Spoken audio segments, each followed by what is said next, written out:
Хормозын хоолойн стратегийн чухал далайн гарц бөгөөд гол худалдааны замууд тэр дундаан Төв Азийн болон Персийн бүс нутгийн хоорондох араа солилцооны гол зангилаа байв.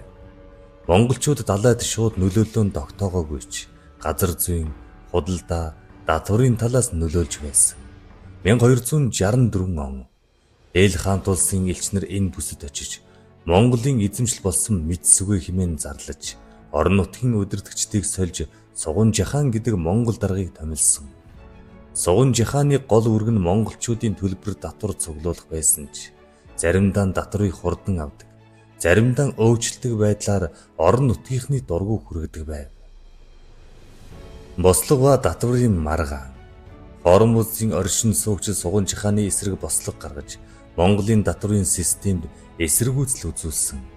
Энэ нь тухайн үеийн Ил хаант улс болон Цагаатайн улс хоорондын харилцаанд нөлөөлж зарим хотуудад хоёр Монгол улс хоорондоо татварын маргаан үүсэх шалтгаан болсон. Элсэн цүлд нүүдэл монголчуудын хүчтэй нөлөөний дараа орон нутгийн арабууд олон зүйлийн орхиж элсэн цүлд нүүж залбирч суудаг байжээ. Энэ нь Хормозын хоолойг хэсэг хугацаанд зөвхөн Монголын нөлөөд хүчний газар болгожээ.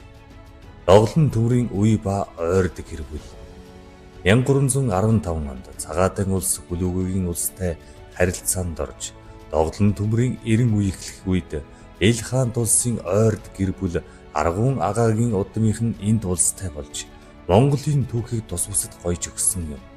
Энэ түүхийн хувилбар нь монголчууд далайд нөлөөлөн илт тогтоогоогүй ч стратегийн гол зам худалдааны гарцад хэрхэн нөлөөлж байсан. Мөн тухайн үеийн орон нутгийн иргэдийн амьдралд хэрхэн нөлөөлсөн болохыг харуулж байна. Түүнчлэн Хормозын хоолойн зөвхөн худалдааны зангилаа төдийгүй Монголын эзэнт гүрний дид хэсгүүдийн хоорондын улс төрийн харилцааны тест талбар болж байв.